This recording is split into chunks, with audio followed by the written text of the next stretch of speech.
I'm Ann McAdoo with Infowars.com, reporting here from Times Square. I am standing next to Rudy Dent. He's a 32-year veteran of the New York City Fire Department. He's worked as well with the New York City Police Department.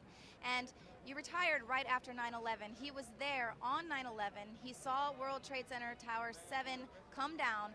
Rudy, tell us about what happened that day.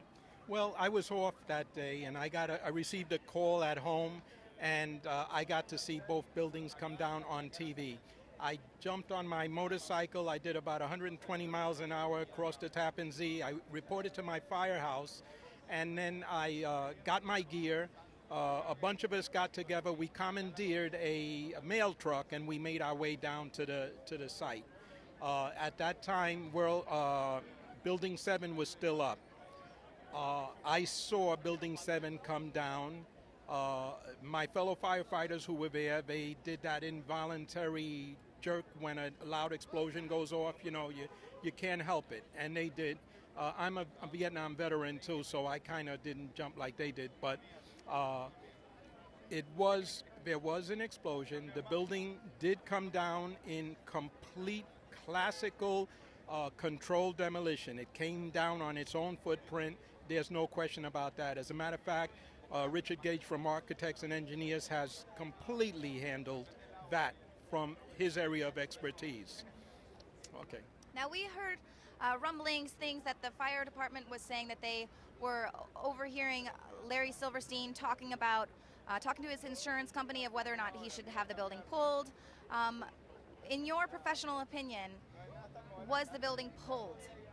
Well, let me say this. In the New York City Fire Department, as I said, I had 32 years there. I was a chauffeur, and I was also a trained fire marshal. A fire marshal is considered an expert witness in court. He's like a forensic detective. He has the power to administer the oath, take testimony, and issue a subpoena. That's a lot of power. And he's a highly trained investigative person in his area of expertise, in arson. And we have no term that I know of that says pulling buildings. That's not our area of expertise. We've never done that.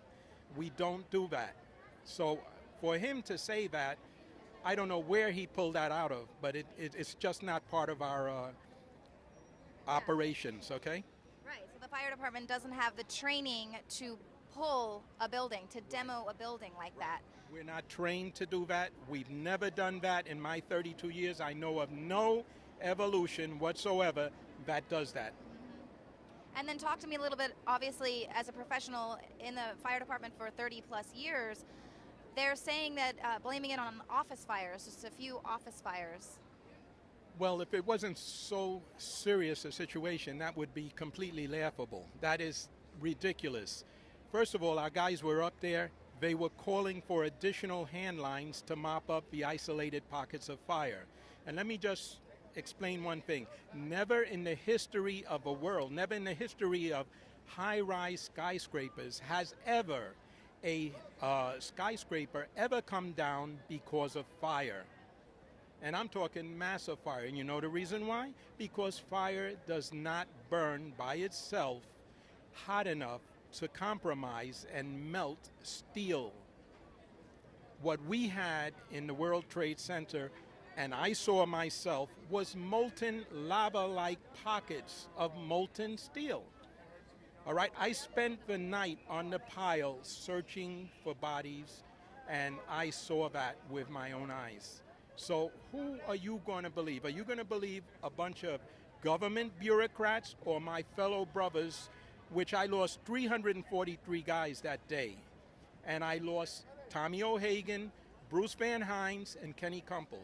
And I can never forget that. I think of that before I go to bed. I think about it the first thing in the morning when I wake up. And it's in honor of them and their family that I will continue to do everything I can to make the rest of the world wake up to the fact that this was a false flag operation. Right. And now, as you're out there with professionals who understand what it is that they're seeing, what were you all saying to each other when you're looking at this molten lava? Well, we were overcome with grief. First of all, we lost 343 guys. We weren't talking about that. If you look at the numerous videos, you'll see the guys bent over in incredible grief. One of the things that we have in the fire department is an incredible brotherhood. We do what we do, an aggressive interior attack, because we believe in each other. We know that our guys will pull us out if we get into trouble. And if we lose somebody, we're family. We're very close. We know each other's families. We know each other's children. And one of the things that I've been privy to is I'm proud of, is that the New York City Fire Department is a calling. It brings out the best in guys, in men who put their lives on the line to save other people's lives. New York City Fire Department is probably the least integrated of all the services, right? When I first came into the firehouse, it was all heavy brogues and stuff. But those same guys, I've seen them bent over giving mouth to mouth to little black children that they've just pulled out of a building. And typically when you die or when you cease to start to breathe, you throw up. And they gave them mouth to mouth. I've seen incredible acts of heroism. I love my fellow firefighters. We love each other. And I'm dedicated to exposing this false flag that took their lives. Absolutely. What do your comrades say to you? What do people say to you? Because we've tried to talk to some people, and of course, they have to worry about their pension and things like that. They cannot comment. And I'm retired. But while I was on, I was approached by the news, and I deferred from commenting for two reasons. First of all, I was at 1993, the first bombing, and I saw that. I stood shoulder to shoulder with the FBI while they foraged for little paint chips. And with their forensic science, they can take that paint chip and tell you the make and model of a vehicle that it belonged to. All right? And that was a bombing. This was a bombing. What did you think about them taking all of the debris away so quickly? That was a crime in and of itself, because the classical thing that any investigator is taught is protect the crime scene. And NIST and the 9/11 Commission lied to the public. I mean, you cannot be that stupid. You cannot be that stupid. In law, as a former police officer, every crime or offense has a degree of mental culpability. Either you knowingly, intentionally, recklessly, or negligently committed the act. And the mere fact that there were obviously, the definition of a conspiracy is when two or more people acting in concert knowingly commit an offense or a crime, all right? A misdemeanor or a felony, an offense. That is the definition of a conspiracy. Was this a conspiracy? Absolutely. Yes, it was. And those people need to go to jail for treason. Is there anything else that you want to say to anyone out there? Anyone who might be wanting to come forward but they're scared? I want to thank you, because you're all we have. Infowars, right? And independent press, to try to get the word out to the public, because the public is mesmerized by the mainstream media. And let me give you my opinion of the mainstream media. The mainstream media is, their mission is to act as the most effective weapon of mass deception and public manipulation the world has ever seen.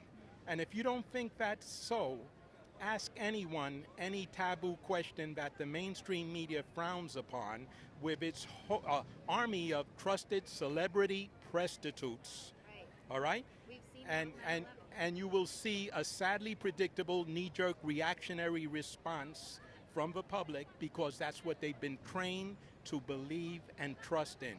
Right. All right? Absolutely.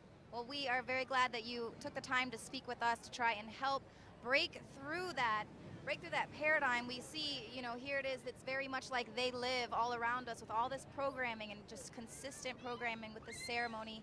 And we're just so thankful that people like you aren't afraid to speak out, aren't afraid to be laughed at, aren't afraid to be, your friends say, "What are you doing, man? Come on," maybe disrespectful. I think times are telling, because As you know, my name is Rudy Dent. I did an interview with Ludowski, yeah. And that interview got over 51,000 views and still climbing. It got over 1,500 likes, and it only got 32 insults. Right. All right? The So people, that's not bad. they're ready for the truth. And they Yeah. can think, you know, Yeah. 13 years, people are going to forget. We will never forget. We remember. You remember. This. The founding fathers were up against impossible odds. They were up against King George III, upon whose holdings the sun never set. They were only 4%, and look what happened. Absolutely. America. Yep. Thank you so much. Okay.